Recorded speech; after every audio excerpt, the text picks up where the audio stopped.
Hezký den všem, kteří sledujete naše videa. Já vás vítám u dalšího dílu, který bude popisový. Budeme plést pončo, které vidíte tady před sebou na té figuríně. A je to velice jednoduchý střih, v podstatě pás pleteniny, který má takový zajímavý okraj z masivního copu. To pončo je asymetrické, má vlastně cíp, který vede k té jedné straně, takže krásně rozbíjí siluetu postavy a je vhodnější jak pro štíhlé ženy, tak i pro ty plnějších postav. A vlastně to pončo je sešité pouze tady na tomhle kraji. Myslím si, že pončo se dá krásně kombinovat, jak třeba k různým úpletovým šatům nebo i ke sportovnějšímu oblečení a určitě ho využijete i v jarním, ale i podzimním šatníku. Takže půjdeme na to pletení.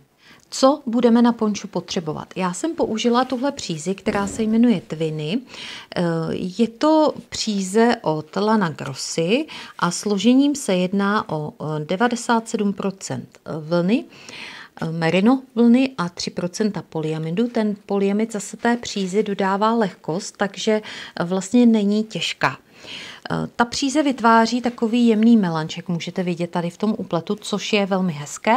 Zároveň je velice teplá, velice hřejivá, takže na pončo ideální.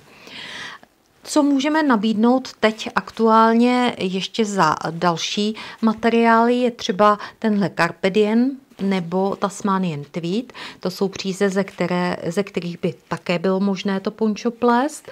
A potom třeba přízi malou, také odlehčená, ale hřejivá příze, která je také na to pončo vhodná. Ten popis, který vlastně já vám tady dnes představím, je velice jednoduchý a má tu výhodu, že se dá vlastně plést v letní i zimní variantě.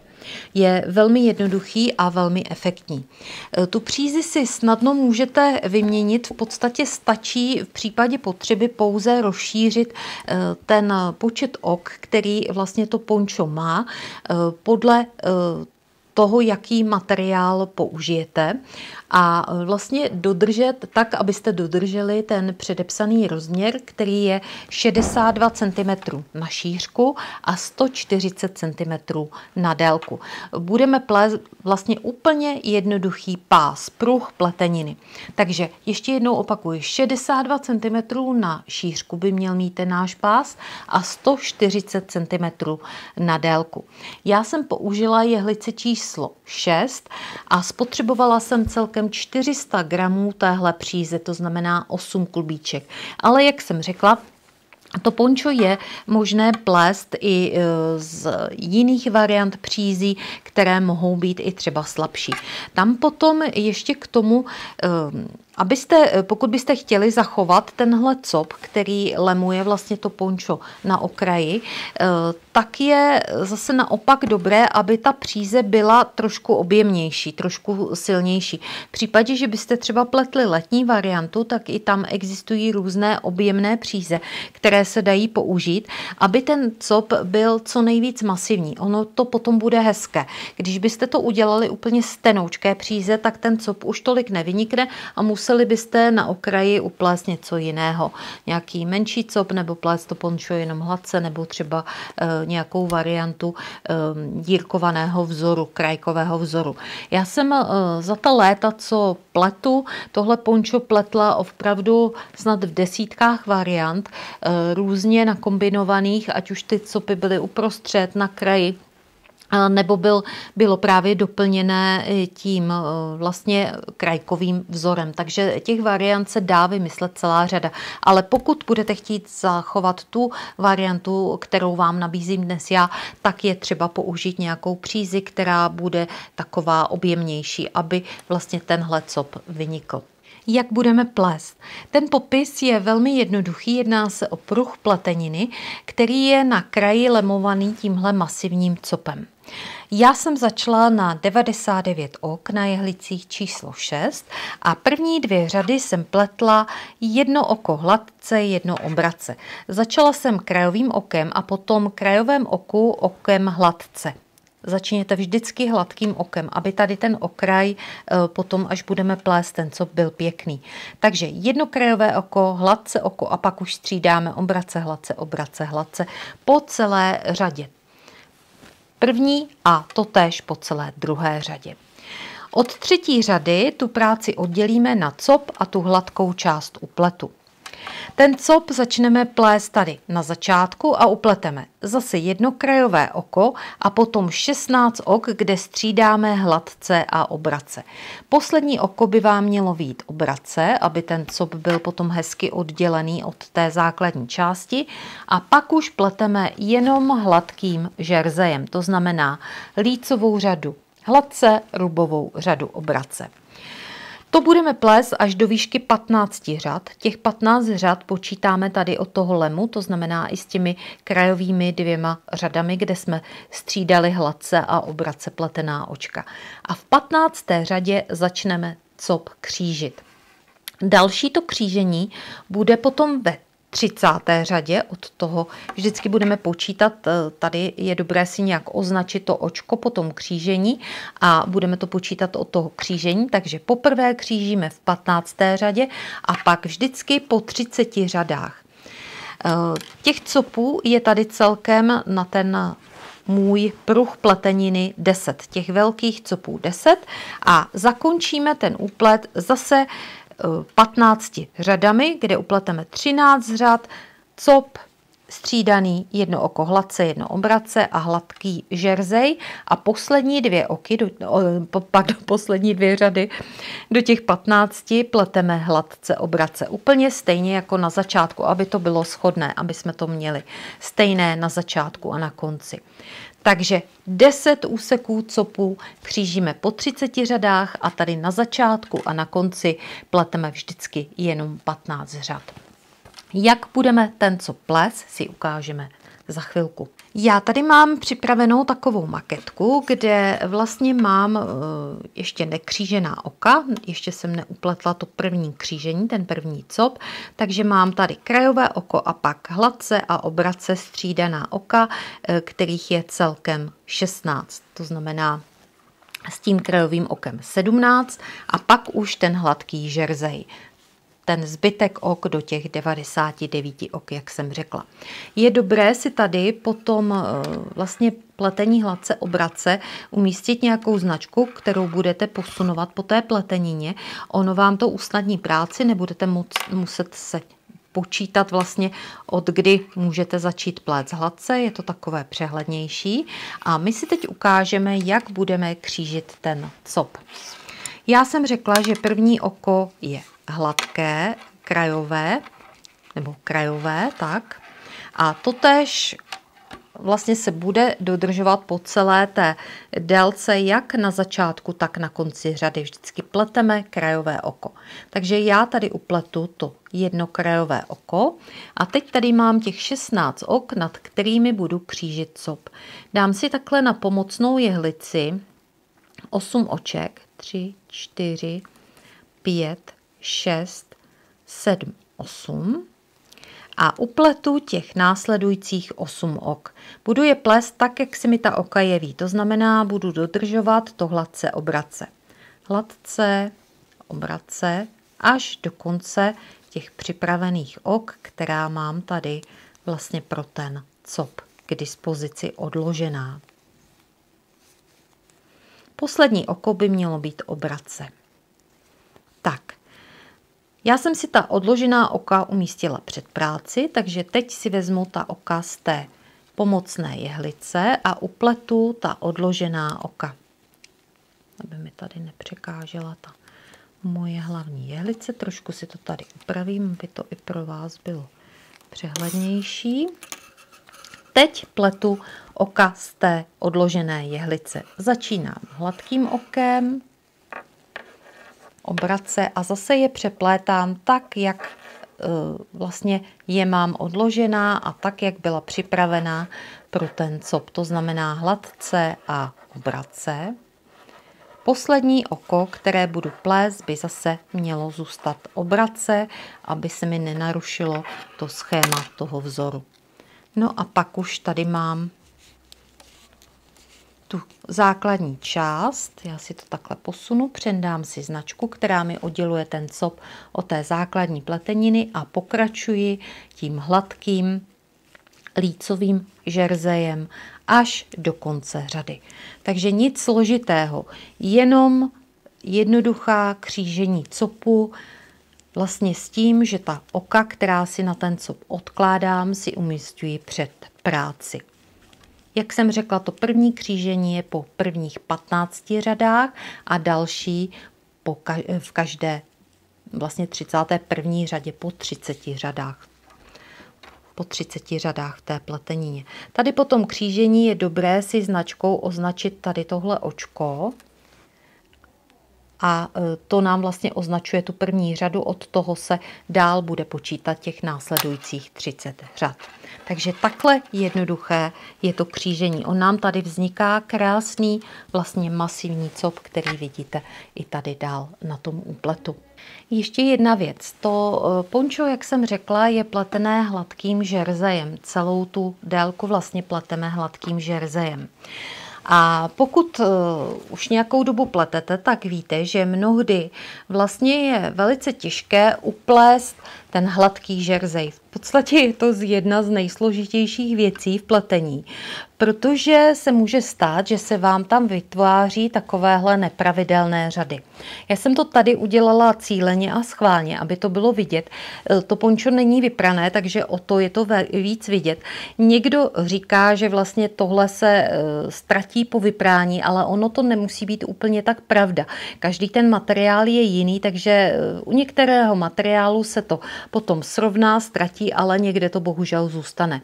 Takže nejtěžší je uplést hladký žerzej, aby byl opravdu pravidelný a pěkný. Vidíte tady ty nerovnosti.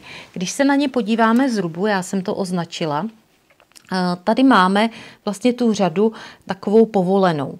Je to proto, že vlastně ten rub se plete obrace a to obrace je poměrně těžké uplést, zvlášť pro pletařky, které pletou volněji, tak je těžké ho uplést pravidelně. Tohle je možná také důvod, proč je dneska trend plést spoustu svetříků na kruhových jehlicích, protože tam se vlastně plete pouze z lícu, pouze hladký žerzej se plete vlastně pouze hladce.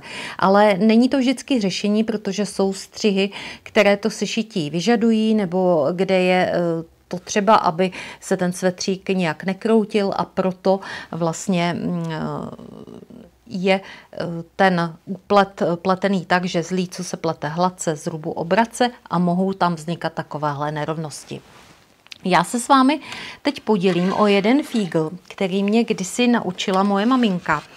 A my jsme tomu doma říkali takzvané úsporné obrace. Ukážeme si to tady na tom úpletu. Já jsem vlastně tenhle vzorek už pletla tím úsporným obrace a když se na něj podíváte, tak vidíte, že ten úplet je krásně pravidelný, že tam nejsou ta povolená místa ani z rubu, ani z lícu. To úsporné obrace je velice jednoduchá věc. Ukážeme si nejdřív, jak se plete klasické obrace. Já si to takhle posunu. Klasické obrace pleteme tak, jestli uděláme jedno krajové oko, že vlastně tu nit takhle nahazujeme a protahujeme ji do toho obrace oka. Ještě jednou ukážu klasické obrace.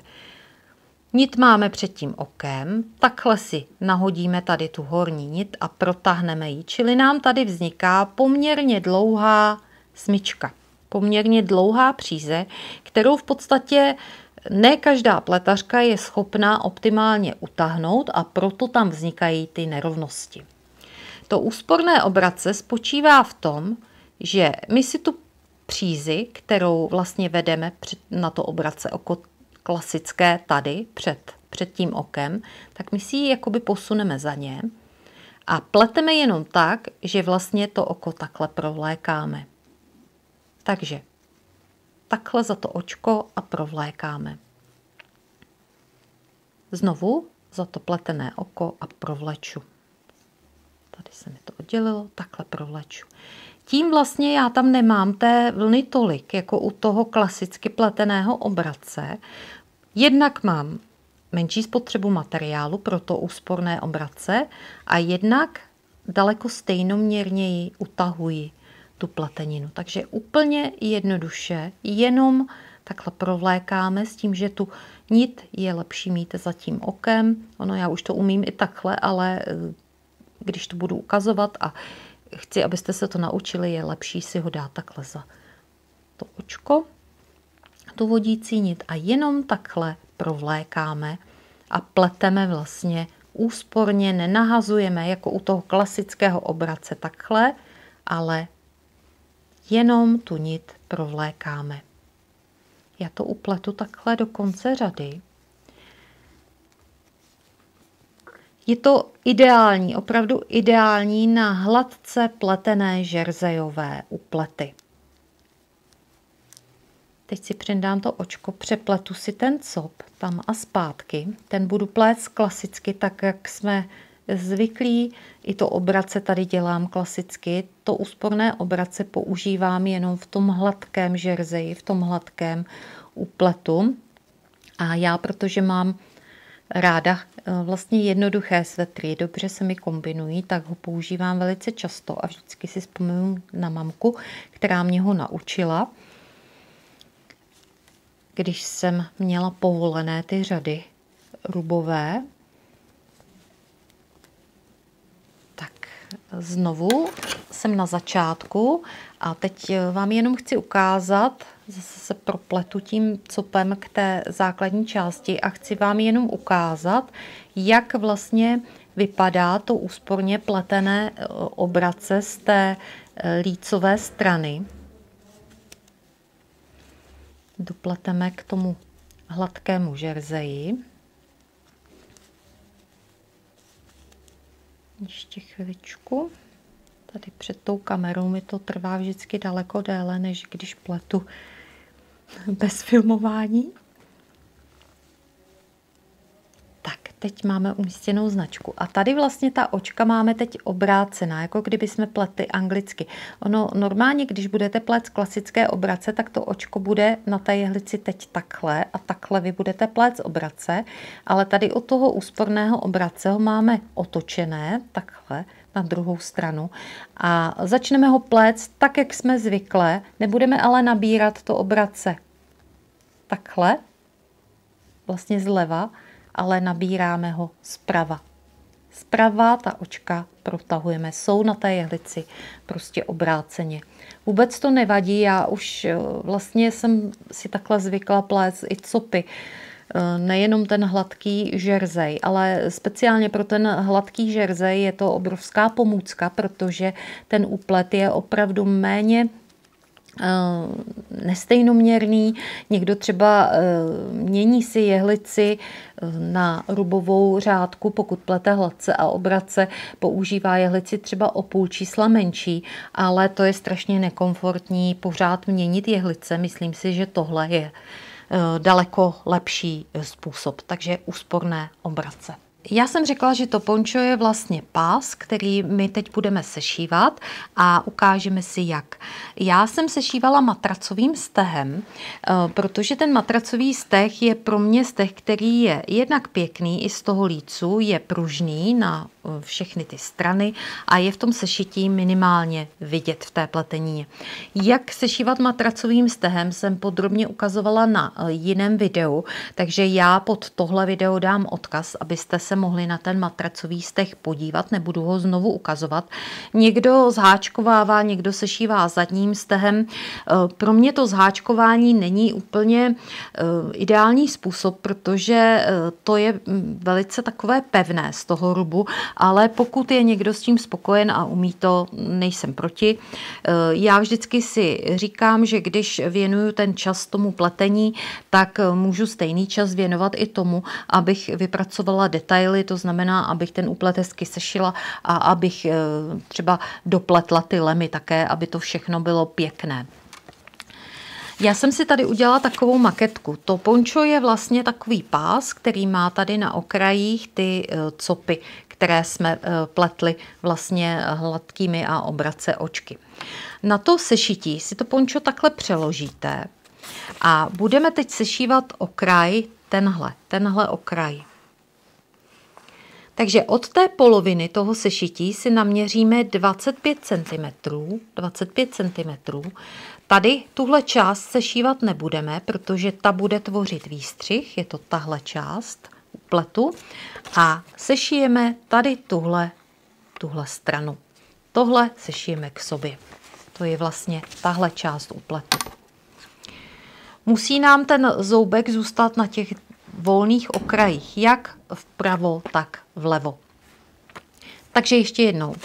Celý ten pás, který máme upletený v délce 140 cm, přeložíme na polovinu. Od toho přehybu si odměříme 25 cm, ty nám tvoří výstřih a tady tuhle část sešijeme. Ať už zvolíte jakýkoliv způsob pletení, je to každého věc, jak to umí, jak vlastně chce, aby to vypadalo, v tom je to pletení kreativní, tak tuhle část, to je povinné a jednotné pro všechny, ať už použijete jakýkoliv způsob sešití. Tuhle část sešijeme. Zbyde nám tady tedy otvor, který tvoří výstřih. A tím je pončo v podstatě hotové.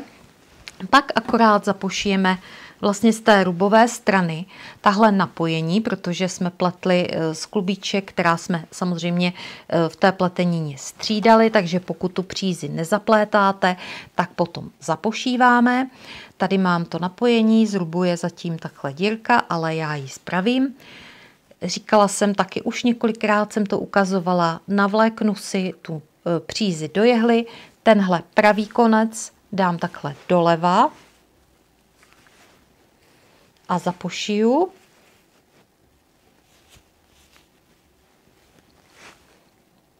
Podél té řady vlastně několikrát takhle zapošiju, zakončím tu přízi, tu nit.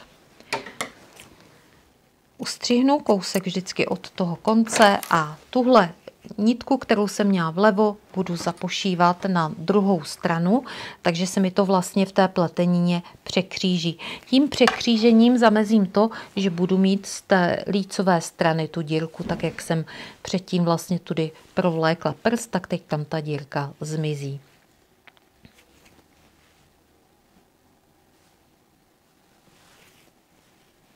Takže takhle zapošijeme do té rubové strany a zase zastřihnu. A tím mám vlastně pončo hotové. Tady vidíte další zapošití, když se podíváme z té lícové strany.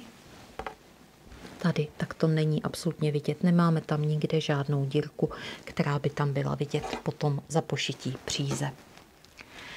Tak, to je vše. Já doufám, že si na jarní dny upletete tohle asymetrické pončo, že bude krásným doplňkem vašeho šatníku, že se bude všem líbit a budete v něm i vy sama spokojená.